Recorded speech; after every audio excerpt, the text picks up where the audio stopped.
ये मैं क्या सुन रहा हूँ कि आप कैकेयी के कहने से वन को जा रहे हैं?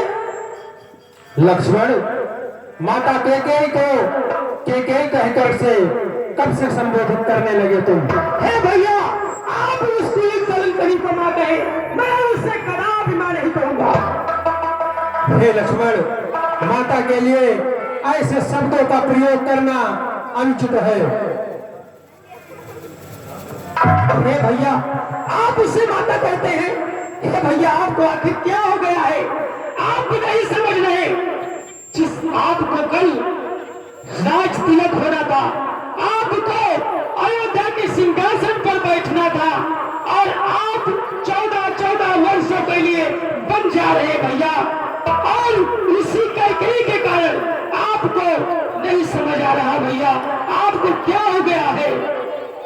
हे लक्ष्मण, ऐसा नहीं कहते, क्योंकि पिताश्री की आज्ञा है, इसलिए हमें 14 वर्षों के लिए वन को जाना है। इसमें माता श्री की कोई दोष नहीं, और आप इस प्रकार माता को कैकेयी कहकर न संबोधित करें। ये भैया, नहीं पिताश्री की बात, तो जो नारी की मोह में फंसता है ना, उसका यही हाल होता है। हे लक्ष्मण, पिताश्री का मोह नारी मोह नहीं है, और इस वचन का प्रयोग करके आप पिताश्री के बारे में जो कुछ बोल रहे हैं अनर्गल बातें, आप पिताश्री की भावनाओं को नहीं समझ रहे हैं। ये भैया, मैं पिताश्री की भावनाओं को भली भांति समझता हूँ, क्योंकि वरदान तो आखिर उन्होंने दिया है, और ये अयोध्या की जो जनता है ना, ये विरोध कर देगी, और फिर जनता के क्या काम, ये लखन के जो हाथ में धन हुआ है ना, ये केवल शोभा की वस्तु नहीं है। मैं महाराज की चतुरंगनी सेना का अकेले ही सामना कर सकता हूँ, और इस लखन के आगे तो महाराज का चहेता भरत भी नहीं टिक पाएगा, वो आपके चरणों में नतमस्तक होगा। हे लक्ष्मण, तुम्हारे इतने ही नीच विचार हैं, अगर तो हे भैया, आज के बाद मुझे भैया कहकर मत संबोधित करना। हे भैया, आखिर आप तो मेरे सब कुछ है, आपके लिए मैं इस दुनिया से लड़ सकता हूँ, लेकिन हे भैया, आपको मैं भैया न कहूँ, क्या आपके चरणों को छोड़कर मैं आपके चरण के बगैर ये लखन एक क्षण नहीं रह सकता। हे भैया, आप इस लखन के बारे में कभी भी ऐसा मत सोचना कि ये लखन आपके बगैर रह पाएगा। और हे लक्ष्मण, तुम पिताश्री की भावना को समझते हो।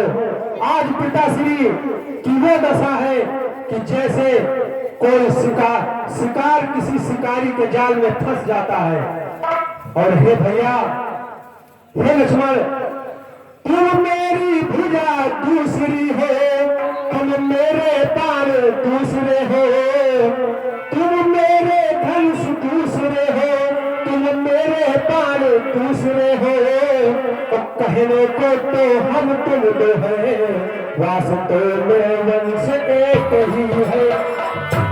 दूसरे हो, तुम मेरे पार दूसरे हो, कहने को तो हम तुम दो हैं, वास्तव में वंश एक ही है।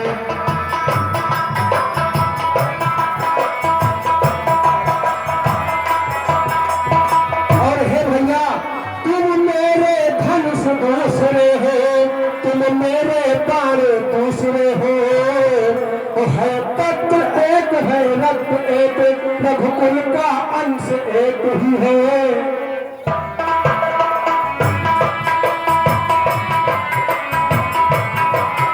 आखिर भैया, अगर ये लखन आपकी दूसरी भुजा है, आपका बाण है, तो इस लखन को छोड़कर आप वन को जा रहे और मुझे बताया भी नहीं।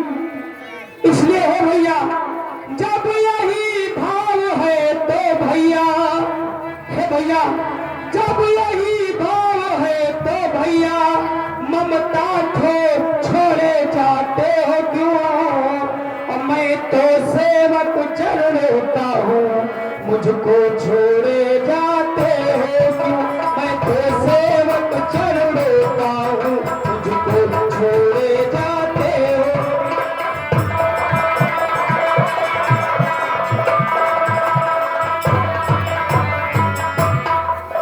जब यही भाव है तो भैया, जब यही भाव है तो भैया ममता छोड़े जाते हो क्यों?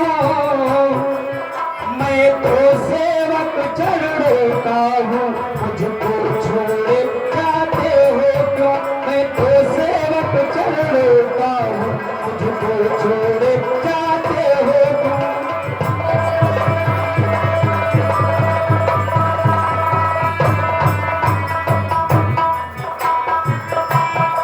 हे भैया, अगर आपके यही विचार है तो इस लखन को छोड़कर आखिर आप क्यों जा रहे हो? हे लक्ष्मण, मैं सिया सहित वन जाता हूँ, मामा गेह भरत शत्रुघ्न है, और उस जगह पिताजी माताजी शोकाकुल है, मालिन मन है।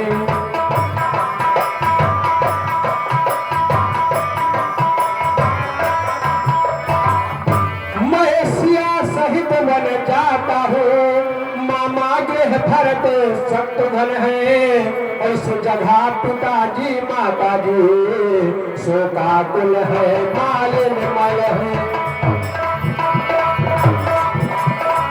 हे भैया, आपकी ये सारी बातें सत्य है, लेकिन इस लखन के बारे में तो विचार करें, क्योंकि हे भैया आप बिन मुझे नया से हे भैया, हे भैया बिन आपके मुझे नया से जहाज का कार में जिसे कहीं ना हो। हे भैया, इस लखन को आपके चरणों के अलावा कहीं आश्रय नहीं है। से मुझको छोड़े जा, मुझको क्या मतलब और से मुझको छोड़े जाते हो क्यों? मैं तो सेवक चरणों का हूँ, मैं तो सेवक चरणों